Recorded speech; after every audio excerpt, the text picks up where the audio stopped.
Hi guys, साहिल राहर। सो इस video में हम लोग बात करने जा रहे हैं कॉमेट के 2023 डॉक्यूमेंट्स स्टेटस के बारे में। सो मैं उम्मीद करता हूं कि आप सभी ने डॉक्यूमेंट्स को अपलोड कर दिए होंगे और जिन्होंने नहीं किए हैं वो जल्द से कर दें, क्योंकि जैसा कि आप लोगों को पता होगा 22 जून इसकी लास्ट डेट है। तो यार यहाँ पर जो आपको स्टेटस दिख रहा होगा, document submitted, resubmit, document resubmitted, approved, rejected.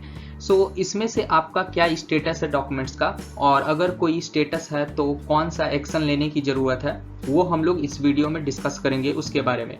सो चैनल पर नए हो तो चैनल को सब्सक्राइब कर देना। कॉमेट के से रिलेटेड सारा अपडेट्स आपको मेरे चैनल पे ही मिलेगा, उसके काउंसलिंग से रिलेटेड सारा इन्फॉर्मेशन मेरे चैनल पे ही आपको मिलेगा। सो चैनल को सब्सक्राइब कर देना, और कोई भी डाउट आता है डॉक्यूमेंट्स से रिलेटेड तो आप मुझे कमेंट कर सकते हैं, मैं श्योर उसका रिप्लाई करूँगा। सो वीडियो को स्टार्ट करते हैं। सो यहाँ पर हम लोग डॉक्यूमेंट्स स्टेटस को देखेंगे, और मैं आप लोगों को यही सजेस्ट करूंगा कि डेली आप अपने मेल को चेक करें, क्योंकि वहीं पर स्टेटस को सेंड किया जाएगा, और कोई इशू अगर है तो आपको रिजॉल्व करने होंगे विद इन टाइम, जो टाइम वहाँ पर मेंशन होगा। सो पहला हम लोग स्टेटस देखेंगे डॉक्यूमेंट सबमिटेड का, जो कि आपको तब मिलता है जब आप डॉक्यूमेंट्स को सबमिट करते हो। Your documents has been received by COMED के, इसका मतलब होता है जब आप डॉक्यूमेंट्स को सबमिट करते हो और कॉमेट के पास वो रिसीव हो चुका है तो आपको ये स्टेटस शो करेगा, यानी कि कंफर्मेशन आपको मेल कर दिया जाएगा कि आपका डॉक्यूमेंट सबमिटेड हो गया है। सो इसका मतलब ये नहीं है कि ये वेरीफाई हो गया है, ये अंडर प्रोसेस है वेरिफिकेशन के, इसका मतलब अप्रूव्ड अभी नहीं हुआ है। उसके बाद जो आता है रीसबमिट का, सो कुछ कैंडिडेट का रीसबमिट का आया है, मुझे कमेंट कर रहे थे इससे related.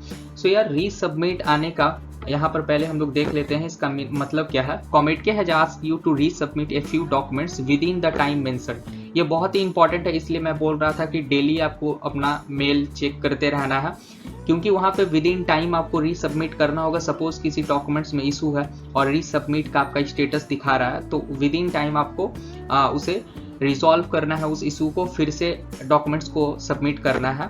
If documents is not resubmitted with in the stipulated time, candidature will be not considered. So आपने अगर विद इन टाइम रीसबमिट नहीं किया है तो वहाँ पे प्रॉब्लम आ सकता है, वहाँ पर आपका डॉक्यूमेंट्स रिजेक्ट हो सकता है। सो रीसबमिट होने का बहुत सारे रीजन हो सकता है। आपने अगर फोटो को स्कैन किया है तो वो ब्लर आ गया है, या QR कोड प्रेजेंट है जो कि आपके रिजल्ट में वो QR कोड ब्लर आ गया है, अच्छा से रीड नहीं हो पा रहा है, उसके वजह से रीसबमिट हो सकता है। या आपने डॉक्यूमेंट्स ही गलत दे दिया हो, रिजल्ट के जगह पे बाय मिस्टेक आपने कोई और डॉक्यूमेंट्स दे दिया हो, तो उस केस में रीसबमिट का ऑप्शन वहाँ पर आता है। अगर रीसबमिट का ऑप्शन आ रहा है तो उसे जल्द से जल्द रिजॉल्व कर लेना, क्योंकि इसके वजह से आपका डॉक्यूमेंट्स रिजेक्ट हो सकता है, और एक बार अगर डॉक्यूमेंट्स रिजेक्ट हो जाता है तो आप काउंसलिंग में पार्टिसिपेट नहीं कर पाओगे। इसलिए बहुत इंपॉर्टेंट है, रीसबमिट को सीरियसली आपको रिजॉल्व करना पड़ेगा। डॉक्यूमेंट रीसबमिटेड, सो यार डॉक्यूमेंट रीसबमिटेड उसी कैंडिडेट को ये स्टेटस शो करेगा जिसने रीसबमिट किया हो अपने डॉक्यूमेंट्स को। Candidates has resubmitted the documents and is yet to be verified by comet के। इसका मतलब है कि रीसबमिट आपका किसी इशू के वजह से स्टेटस आया था और आपने उसे फिर से सबमिट किया है, तो स्टेटस आपका आएगा डॉक्यूमेंट्स रीसबमिटेड, मतलब फिर से ये वेरिफिकेशन में चला जाएगा। उसके बाद जो है मोस्ट इम्पॉर्टेंट, जो कि काउंसलिंग में पार्टिसिपेट होने के लिए बहुत ज़रूरी है, ये स्टेटस डॉक्यूमेंट अप्रूव्ड का। इसका मतलब होता है आपने जो भी डॉक्यूमेंट्स दिया है वो वेरीफाइड हो चुका है, वो करेक्ट है, और आप काउंसलिंग प्रोसेस में पार्टिसिपेट कर सकते हो। सो यार आपका जो टारगेट है वो है डॉक्यूमेंट अप्रूव्ड। सभी को ये स्टेटस होना चाहिए, तभी आप काउंसलिंग में पार्टिसिपेट कर सकते हो।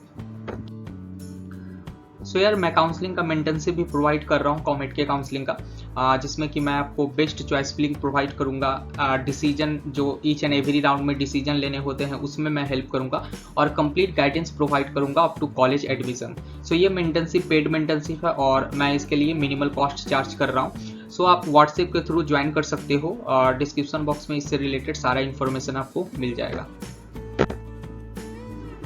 नेक्स्ट स्टेटस है डॉक्यूमेंट रिजेक्टेड। यहाँ पर देख सकते हो, the document you submitted are not in order, is incorrect and hence rejected, please check your email for reason for rejection, you can not take part in further counselling process. So यार अगर ये status आपका आ जाता है document rejected का, तो आप counselling में पार्टिसिपेट नहीं कर सकते हो। मेल पर आपको इसका रीजन भी दिया जाएगा क्यों रिजेक्ट हुआ है।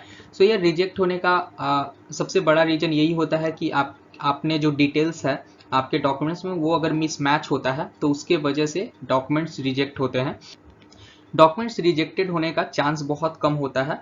सो अगर आप सही से 3 से 4 डॉक्यूमेंट्स ही आपको देने होते हैं, अगर सही से आपने उसे सबमिट कर दिया तो आपका डॉक्यूमेंट्स जो है वो अप्रूव्ड हो जाएगा। उसके बाद अंडर रिव्यू एक स्टेटस होता है, वो होता है your documents is being reviewed by format के सप्लीमेंट्री कंपार्टमेंट कैंडिडेट्स। सो यार जो सप्लीमेंट्री या कंपार्टमेंट कैंडिडेट्स होते हैं वो लोग जब डॉक्यूमेंट्स को सबमिट करते हैं अपने पास्ट मार्क्स कार्ड को, सो वो अंडर रिव्यू उनका स्टेटस शो करता है। और जब उनका अप्रूव्ड होता है यानी कि सप्लीमेंट्री और जो कंपार्टमेंट कैंडिडेट होते हैं उनका डॉक्यूमेंट जब अप्रूव्ड होता है तो वो स्टेटस होता है सप्लीमेंट्री अप्रूव्ड। सो ये जो दो स्टेटस है ये सप्लीमेंट्री स्टूडेंट्स के लिए है। सो यार आई होप आपको ये समझ में आ गया होगा कि कौन सा स्टेटस का मतलब क्या होता है और कैसे आपको एक्शन लेना है, कैसे उस इशू को रिजॉल्व करना है। इससे रिलेटेड कोई भी डाउट आता है तो मुझे कमेंट कर लेना या व्हाट्सएप के थ्रू भी मुझे डायरेक्टली मैसेज कर सकते हो। So thank you for watching my video.